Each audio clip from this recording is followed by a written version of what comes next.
வணக்கம். நான் உங்கள் ஜோதிடாசான் வஜ்ரம் அருள்ராம். தீபம் போடுவதில ஒரு அலாதியான மகிழ்வு தாங்க பெண்களுக்கு.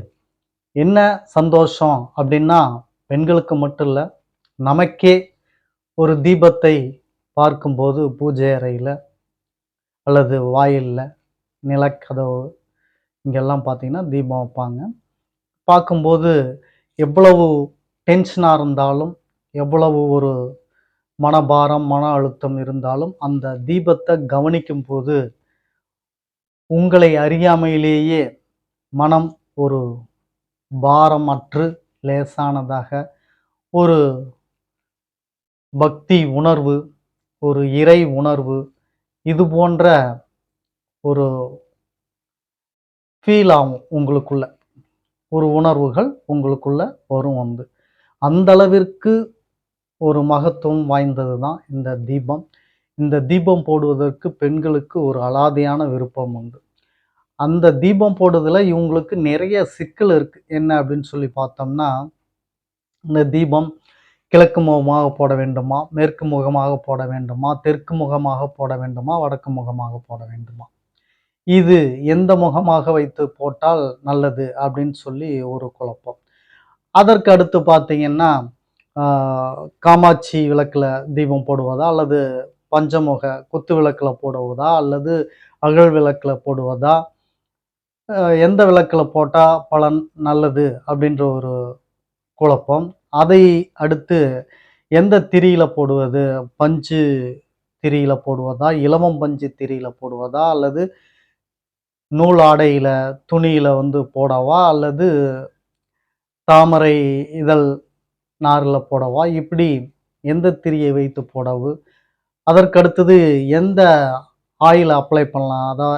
என்ன எண்ணெய் ஆ நல்லெண்ணெயில தீபம் போடலாமா? அல்லது இலுப்பெண்ணெயில தீபம் போடலாமா? அல்லது பஞ்ச எண்ணெயில அதாவது 5 எண்ணெயை கொண்டு போடக்கூடிய தீபம் நல்லதா? அப்படின்னு சொல்லி இந்த ஆயில் போட்டு தீபம் ஏத்துவதிலும் குழப்பம். இப்படி தீபம் ஏத்துவதிலே இத்தனை வகையான குழப்பம் இருக்கிறது. இதை அடுத்து தீபம் போடுவதினால் ஏற்படக்கூடிய பலன் என்ன? அதனுடைய விசேஷம் என்ன?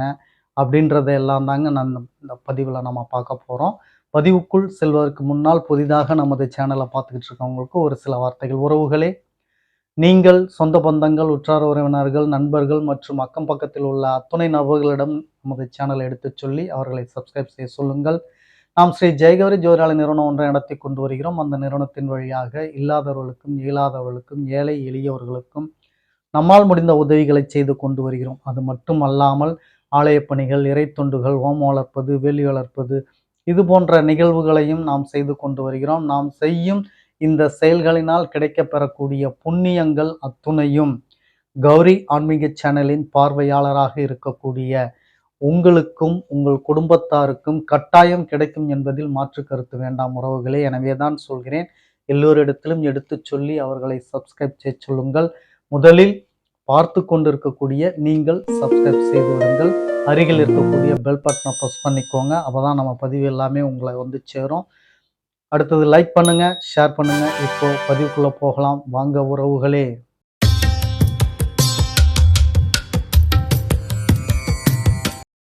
இந்த தீபம் போடுவதனால என்ன பலன் அப்படின்றத நம்ம கடைசியா பார்த்துடுவோம். முதல்ல இந்த குழப்பத்தை எல்லாம் தீர்த்தரலாம். ஃபர்ஸ்ட் என்ன குழப்பம்? எந்த முகம் பார்த்து தீபம் ஏற்றுவது சிறந்தது அப்படின்னு சொல்லி பார்க்குறீங்களா? எப்பவுமே கிழக்கு முகம்தான் சிறப்புத்துவம் வாய்ந்தது. கிழக்கு முகம் இல்லாத நபர்கள் வடக்கு முகம் பயன்படுத்துங்கள். இந்த இரண்டும் மிக சிறப்பானது. இதற்கு அடுத்தது ஆப்ஷன் வேணும் அப்படின்னீங்கன்னா மேற்கு முகம் போடலாம், ஒன்றும் தவறும் இல்லை. தெற்கு முகம் அப்படின்றது சாலச் சிறந்தது அல்ல. தெற்கு முகம் போடக்கூடாது. நம்முடைய ஆய்வுக்கு எடுத்துக்கொண்ட வரைக்கும் நாம் தெற்கு முகம் தீபம் போடுவது தவிர்த்து கொண்டிருக்கிறோம். நமது வாடிக்கையாளர்கள் அத்தனை பேருக்கும் அது தெரியும். அவர்களும் அதை கடைபிடித்து வருகிறார்கள். எனவே நீங்கள் கிழக்கு முகம்தான் பிரதானம். அதற்கடுத்தது வடக்கு முகம். வாய்ப்பே இல்லை அப்படின்றவங்க மேற்கு முகமாக வைத்து வழிபாடு செய்யலாம், தவறில்லை. தெற்கு முகம் கூடாது அப்படின்றது நம்மளுடைய நிலைப்பாடு. அதற்கு அடுத்து எடுத்தீங்கன்னா, என்ன மாதிரியான விளக்கு, காமாட்சி விளக்கா, குத்து விளக்கா, அகல் விளக்கா அப்படின்னு சொல்லி எதுல நீங்க தீபம் போடுறது நல்லது அப்படின்னு சொல்லி பார்த்தீங்கன்னா, நம்ம பொறுத்த மட்டிலும் உங்களுக்கு உழைப்பு, அரசு இதை சார்ந்த பலன்கள் வேணும்னா நீங்க அகல் விளக்குல தீபம் போடுங்க. வேலை, அதுவும் அரசு வேலை, வேலை இல்லாமை போக, வேலை இல்லாமை நிலை அப்படின்றது போக, வேலை சார்ந்த எந்த ஒரு பலனுக்காக இருந்தாலும், அரசு சார்ந்த பலனுக்காக இருந்தாலும் நீங்கள் அகல் விளக்கை போடுவது சிறப்பை தரும். வியாபாரம், லாபம், கணக்கு, வணிகம் இப்படி நீங்க வேணும் அப்படின்னா நீங்க காமாட்சி விளக்க போடலாம். 5 முக விளக்கு, குத்து விளக்கு அப்படின்றது பெரும்பாலும் விசேஷ நிகழ்வுகள் அதுக்கு தான் போடுவாங்க. ரெகுலரா அதை யூஸ் பண்ண மாட்டாங்க. அதை அப்படியே ஃபாலோ பண்ணிக்கோங்க. இருந்தாலும் 5 முகம் தீபம் தினமும் ஏற்றுவது மிகவும் நல்லது, நன்மையை தரும். உங்களுக்கு ஐம்புலன்களையும், அதாவது மன்னிக்கவும் 5 பூத சக்திகளையும் அது ஆகர்ஷணம் செய்யக்கூடியது. அந்த தத்துவத்தில் தான் 5 முகம் கொண்ட விளக்காக அது வடிவமைக்கப்பட்டது. அதனால அது போடலாம், ஒன்றும் தப்பு இல்லை. யாருக்கு என்ன நிலைப்பாட்டில் வேணுமோ அவங்க அதை உண்டான தீபத்தை போட்டுக்குங்க. அதுக்கு உண்டான பலனை தான் இப்போ நான் சொல்லியிருக்கேன். நீங்கள் கன்ஃபியூஷன் ஆகக்கூடாது அப்படின்றதுக்காக தான். அதற்கு அடுத்தது பார்த்தீங்கன்னா, எந்த ஆயிலில் நீங்கள் தீபம் போடணும் அப்படின்னு சொல்லி பார்த்தீங்கன்னா, உங்களுக்கு எந்த விதமான நல்லெண்ணெய் அப்படின்றது பிரச்சனை இல்லை, இழுப்பெண்ணெய் அப்படின்றது பிரச்சனை இல்லை, 5 எண்ணெய் அப்படின்றது பிரச்சனை இல்லை. ஆனால் நீங்கள் போடக்கூடிய எண்ணெய் எதுவாக இருந்தாலும் ஒரிஜினல் எண்ணெயாக இருக்க வேண்டும்.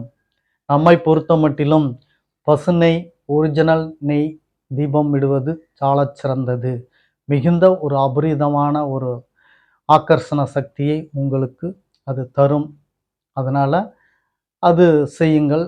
நெய் விற்கின்ற விலைக்கு நெய் போட்டு தீபம் போடுற அளவுக்கு நமக்கு இல்லை அப்படின்னு சொல்லி நினைக்கிறவங்க தாராளமாக நீங்கள் நல்லெண்ணெயில் தீபம் போடலாம், தவறுமில்லை. இழுப்பெண்ணெயில் தீபம் போடலாம், அல்லது பஞ்ச எண்ணெய், 5 எண்ணெய் கலப்படம் செய்து கடையிலே விற்கிறார்கள் 5 எண்ணெய் அப்படின்னு சொல்லி. ஆனால் அது ஒரிஜினலாக என்ன அப்படின்னு சொல்லி தெரியாது. ஒரிஜினலாக நீங்கள் எது போட்டாலும் தீபம் போடுங்க. ஏன் இதை நான் ஒரிஜினலில் தான் போடணும், சுத்தமான எண்ணெயில் தான் போடணும், சுத்தமான நெய்யில் தான் போடணும் அப்படின்னு சொல்லி சொல்கிறேன்னா அதுக்குண்டான பலனை பின்னாடி சொல்கிறேன். சுத்தமானதில் தான் நீங்கள் தீபம் போடணும் அப்படின்றத தெரிஞ்சுக்கோங்க. அடுத்தது திரி. நீங்கள் எந்த திரியில் வேணாலும் போடலாம். தாமரைப்பூ திரியில் நீங்கள் போட்டாலும் சரி, அல்லது இலவம்பஞ்சில் போட்டாலும் சரி, அல்லது கைத்தறி ஆடை துணியில் போட்டாலும் சரி, எல்லாமே உங்களுக்கு சிறப்பை தரக்கூடியது தான். இருப்பினும் இலவம்பஞ்சு மிகவும் சிறப்பை தரும். இலவம்பஞ்சில் நீங்கள் தீபம் போடுவது ஒரு நல்ல ஆக்கர்ஷண சக்தி அதை கவர் பண்ணி தரும் அப்படின்றது நம்மளுடைய ஆய்வு. இதை நீங்கள் பயன்படுத்தி பாருங்க. சரி, இதன் பிரகாரம் தான் நீங்கள் தீபம் போடணும் அப்படின்றத இப்போ நீங்கள் தெரிஞ்சுக்கிட்டீங்க. இனி இந்த தீபம் போடுவதனால என்ன பலன் அப்படின்றத நாம் பார்த்துருவோம். இந்த தீபம் போடுவதனால ஏகப்பட்ட நன்மைகள் இருக்குது. இதில் 2 விஷயத்தை மட்டும் நான் உங்களுக்கு பதிவு பண்ணிக்கிறேன். ஒன்று பார்த்தீங்கன்னா, நீங்கள் தீபம் போடும்போது அந்த